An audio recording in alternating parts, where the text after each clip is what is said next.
O som seco do chute quebrou o silêncio elegante do restaurante La Perla Dourada. Lucia caiu de joelhos, as mãos instintivamente protegendo o ventre arredondado. As toalhas brancas se espalharam pelo mármore como pássaros abatidos. O riso dos amigos de Leandro ecoou pelo salão, misturado ao clique nervoso das câmeras de celular que surgiam por todos os lados. "Meu marido já vem." A voz de Lucia não saiu em grito, mas em tom firme, quase sereno. A frase caiu como um peso invisível sobre a mesa do Zaranda, deixando por um instante o ar rarefeito.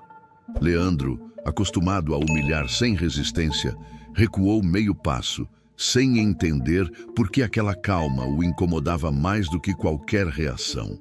Os hóspedes observavam de longe, alguns murmurando indignados, outros escondendo o celular sob o guardanapo para registrar cada segundo. Ninguém se movia para ajudar. Era como se o mármore polido, os lustres e os guardanapos dobrados aprisionassem todos em uma redoma de passividade. Lucia, com uma dignidade que destoava da cena, recolheu lentamente as toalhas uma a uma. Ergueu-se com esforço, a mão direita nunca deixando a curva protetora do ventre. Caminhou para fora do salão, deixando para trás não apenas silêncio, mas perguntas que queimariam durante dias. Algumas horas antes, aquela mesma mulher se preparava no pequeno vestiário reservado aos funcionários. O espelho oval, manchado de respingos antigos, devolvia-lhe uma imagem que já não reconhecia completamente. Pele cansada, olhos cercados por sombras de noites mal dormidas, mas também uma força escondida em cada traço. Vestiu o uniforme preto com a calma de quem sabia que a elegância não dependia de tecidos caros. Ajustou o avental, prendeu o cabelo em um coque simples e respirou fundo. Carregava o peso da barriga de 7 meses, mas não o tratava como fardo. Era o centro de sua esperança.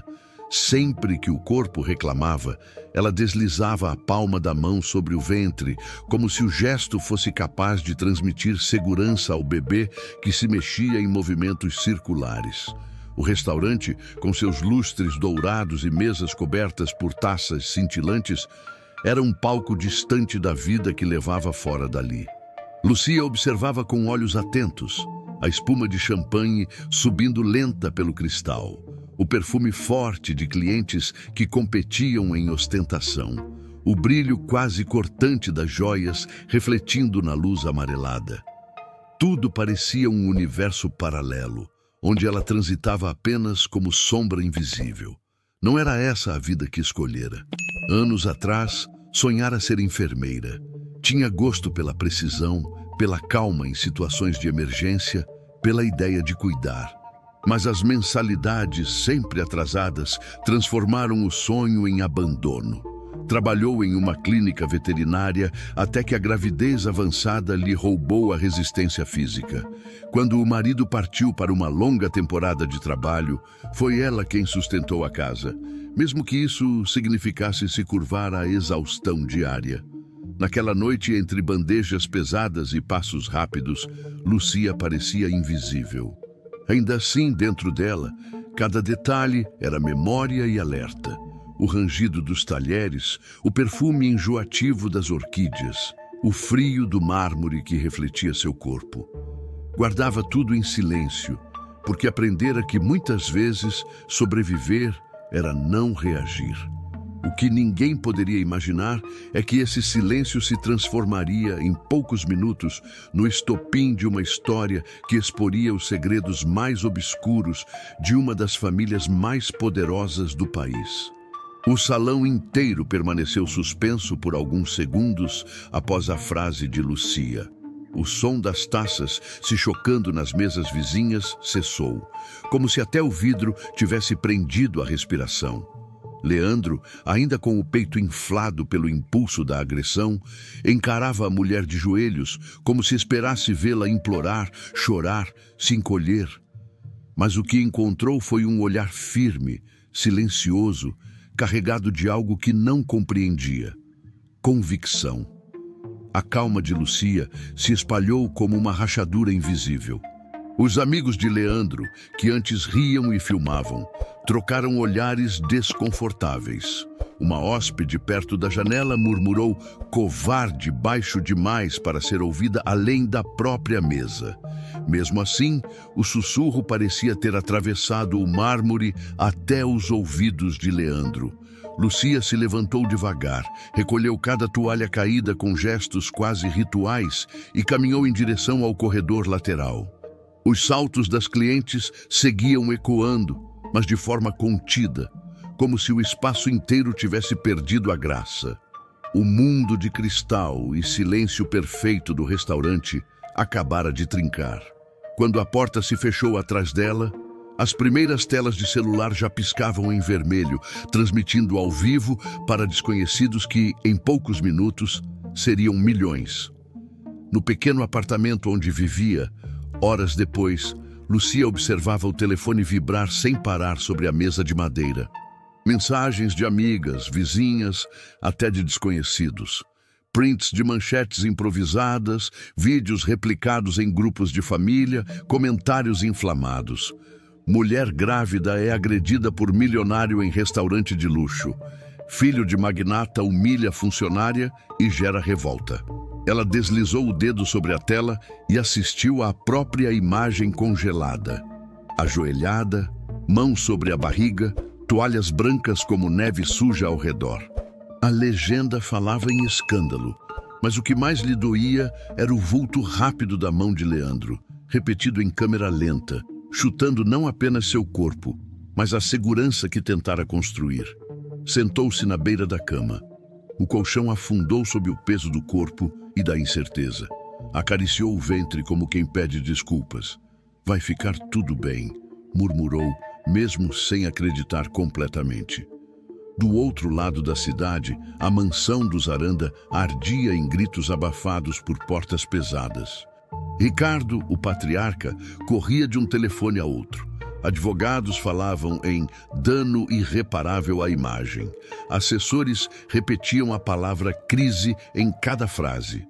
Investidores pediam reuniões de emergência. Leandro, alheio, afundava no sofá de couro como se fosse apenas mais uma noite, incapaz de perceber o abismo que se abria debaixo dos pés da família. O incidente não poderia ser esquecido. Em poucas horas, não era mais apenas uma cena isolada em um restaurante.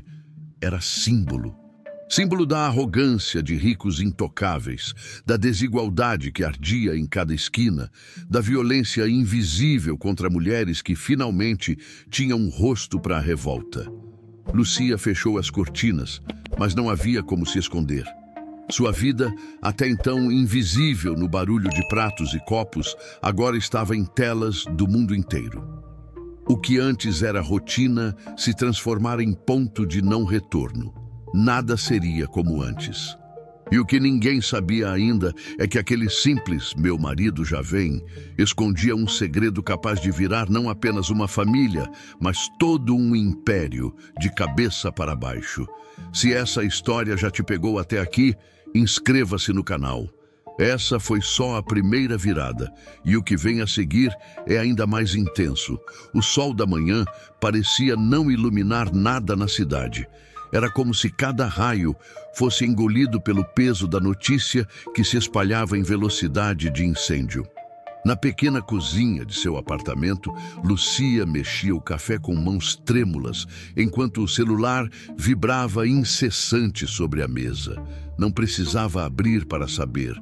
Mais mensagens, mais vídeos, mais rostos desconhecidos opinando sobre a sua vida. A cada toque, lembrava-se do momento em que o pé de Leandro acertou sua barriga.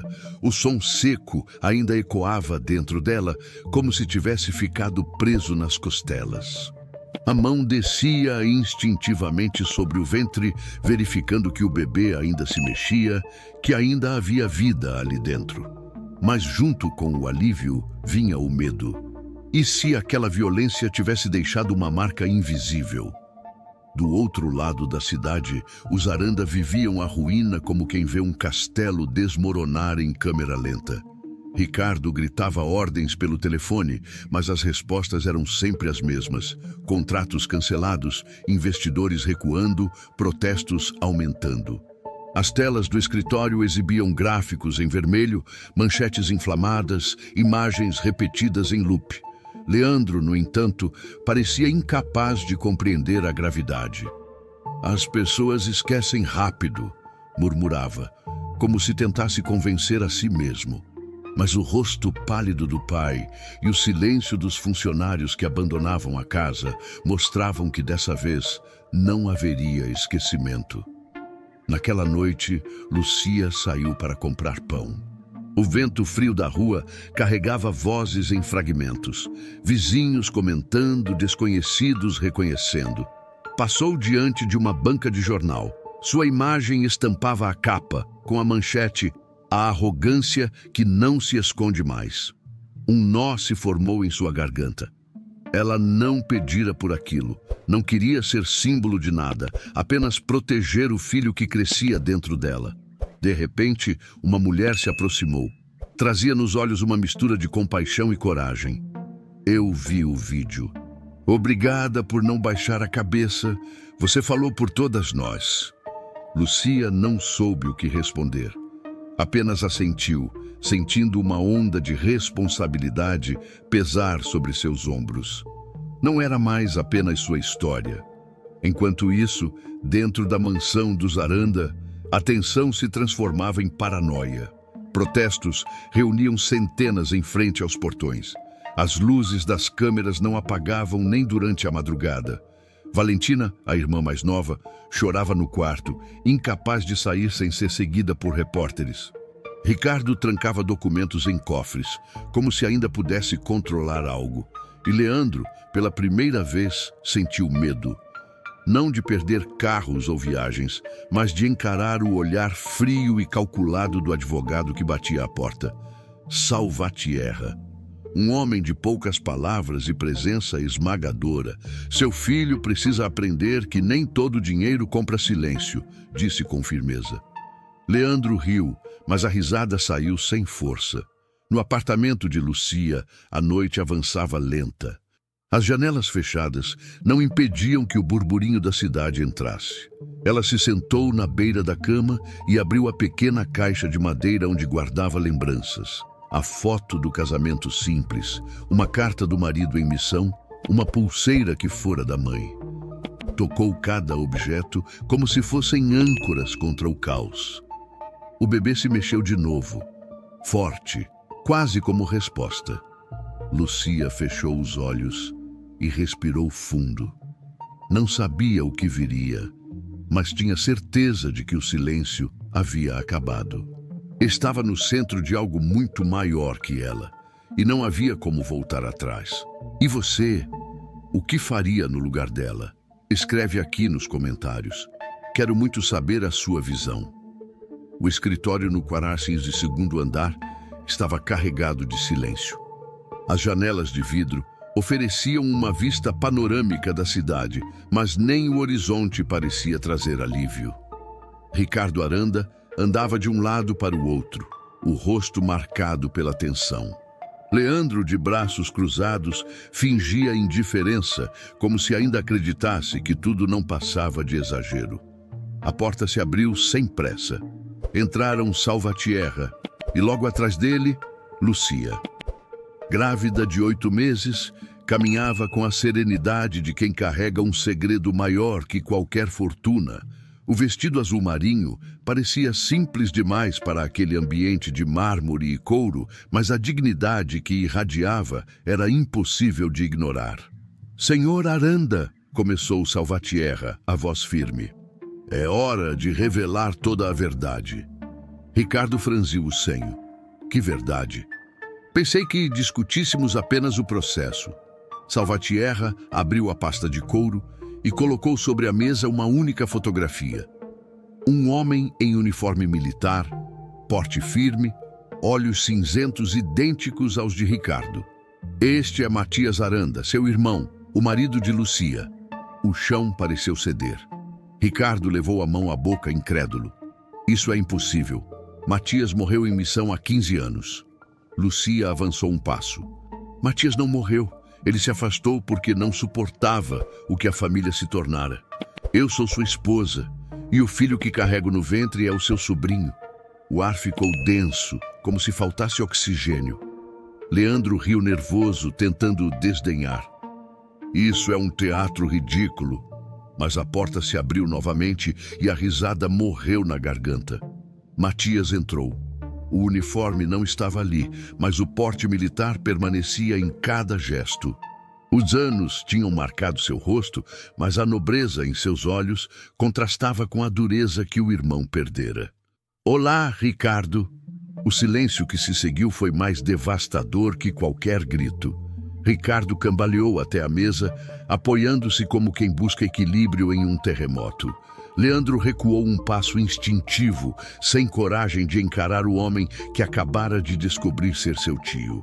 Matias se aproximou lentamente, a voz baixa, mas cortante. Leandro, você chutou a esposa do seu tio. Chutou o ventre que guarda o meu filho. Lucia pousou as mãos sobre a barriga, reforçando a gravidade das palavras.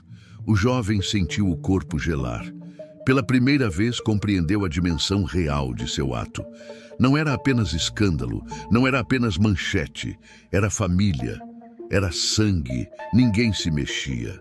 O som do relógio de parede parecia martelar cada segundo, transformando o espaço em um tribunal sem saída. Leandro tentou falar, mas a voz não saiu.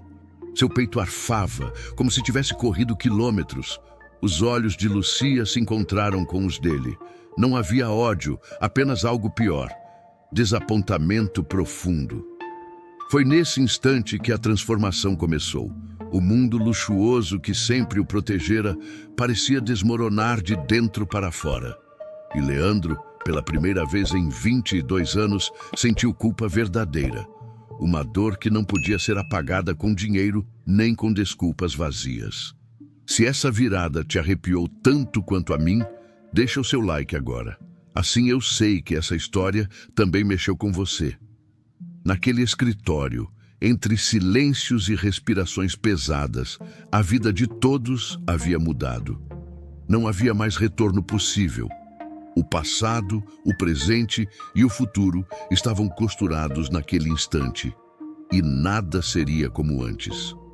O escritório ainda cheirava a couro e mármore, mas a grandiosidade do espaço não escondia o vazio que havia se instalado ali. Depois da revelação, ninguém tinha pressa em falar. Ricardo permaneceu sentado, as mãos sobre o rosto, tentando abafar a sensação de derrota. Valentina olhava fixamente para o chão, como se buscasse uma saída entre as linhas do tapete persa. Leandro, por sua vez, continuava de pé, encostado na parede. O corpo parecia o mesmo, mas havia algo diferente em seu olhar. Menos arrogância, mais peso. Os ombros, antes erguidos em desafio, estavam levemente caídos. O silêncio não era apenas constrangimento, era um reflexo do impacto. Matias se aproximou da janela de onde se via a cidade inteira. Cruzou os braços e respirou fundo, como quem procura domínio sobre a própria raiva. Nunca imaginei que teria que voltar assim, murmurou. Não olhava para o irmão, nem para o sobrinho. Falava para o vidro, ou talvez para si mesmo. Lucia, ao lado, apoiou as mãos na barriga e fechou os olhos por um instante. O bebê se mexeu forte, e o gesto instintivo dela, um carinho demorado sobre o ventre, trouxe para o ambiente uma ternura desconcertante. A cena era quase paradoxal. No meio de um império em colapso, a vida insistia em pulsar. Ricardo ergueu o rosto finalmente, os olhos vermelhos mas secos. 40 anos de trabalho, e em poucas semanas tudo desmorona. A voz soou mais frágil do que ele gostaria. Não havia autoridade, apenas exaustão. Leandro respirou fundo. Abriu a boca, fechou de novo. Tentou falar 3 vezes, até que a quarta saiu, quase num sussurro. Eu não sabia que ela era... A frase morreu antes de ser concluída. Era inútil. Nenhuma explicação teria peso diante do que fizera. Lucia voltou-se para ele. O olhar não tinha ódio, mas tampouco alívio. Era um olhar direto que obrigava Leandro a sustentar a própria culpa. Não importa quem eu sou. Você nunca deveria ter feito aquilo com ninguém. As palavras, simples, soaram como sentença. Ele baixou a cabeça. O silêncio que seguiu foi ainda mais denso do que o anterior. Horas depois, já na mansão, Leandro caminhava sozinho pelo corredor amplo.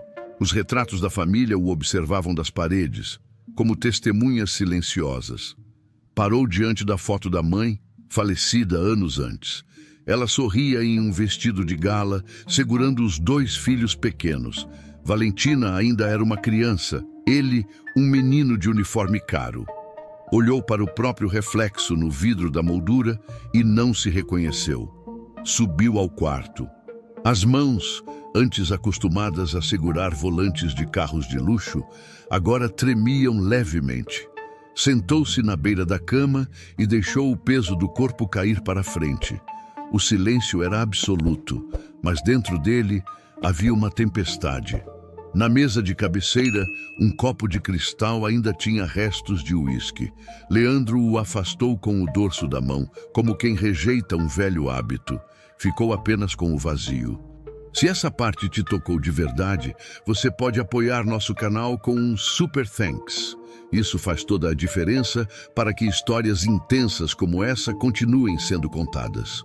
E, se ainda não é inscrito, esse é o momento de se juntar a nós. O mundo seguia lá fora, mas dentro daquela casa nada seria como antes. Cada respiração, cada silêncio carregava a marca do que havia sido revelado. 5 anos depois, o jardim da antiga mansão Aranda já não ostentava estátuas de mármore nem gramados impecáveis. No lugar delas, árvores frutíferas cresciam desordenadas e um parquinho de madeira ocupava o centro. Crianças do bairro entravam livremente para brincar, suas risadas preenchendo um espaço que antes era silêncio e arrogância. Leandro, agora com 27 anos, empurrava suavemente o balanço onde Gabriel, seu primo de 5 anos, ria com a alegria simples das crianças. Aquele mesmo menino que carregava no corpo as marcas de uma agressão não cometida, mas que quase o impediu de existir, era hoje a maior razão da transformação do homem que antes se via intocável. Não havia mais carros esportivos nem festas em iates. Em vez disso, pilhas de prontuários o aguardavam no hospital comunitário, onde trabalhava como coordenador de voluntariado. As mãos, antes marcadas por bolhas de produtos de limpeza, agora tinham calos de esforço genuíno. Ele havia concluído a faculdade de enfermagem e cada nascimento que acompanhava era lembrança e reparação. Lucia, grávida novamente, observava de longe. A relação entre eles nunca foi de amizade ou perdão fácil, mas de reconhecimento silencioso. Ela sabia que não poderia apagar o passado, mas via, nos gestos de Leandro, que algo havia mudado para sempre. Ricardo se aposentara cedo, cansado de carregar o peso de um império desmoronado. Matias e Lucia haviam transformado parte da herança em projetos sociais. A irmã Valentina agora dirigia um centro de acolhimento para gestantes vulneráveis. As feridas ainda existiam, mas o que havia nascido delas já era impossível de ignorar.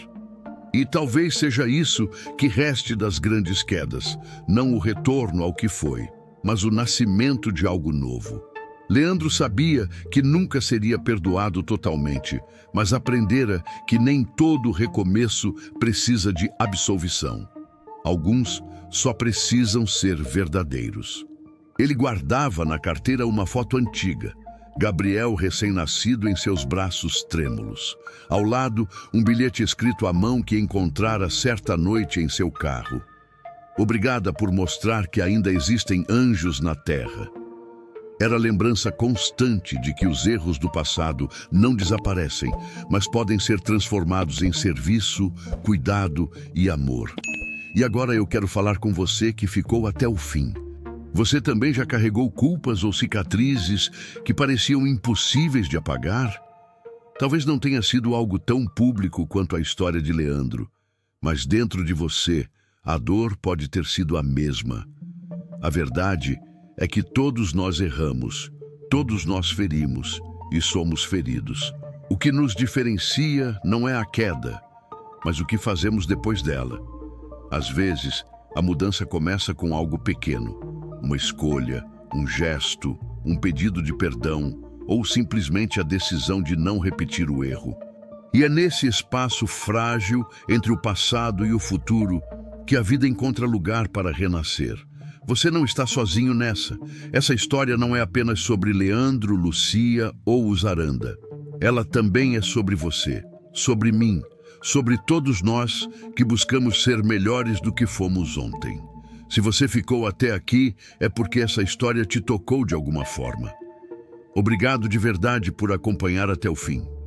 Histórias assim não são fáceis de contar, mas são necessárias.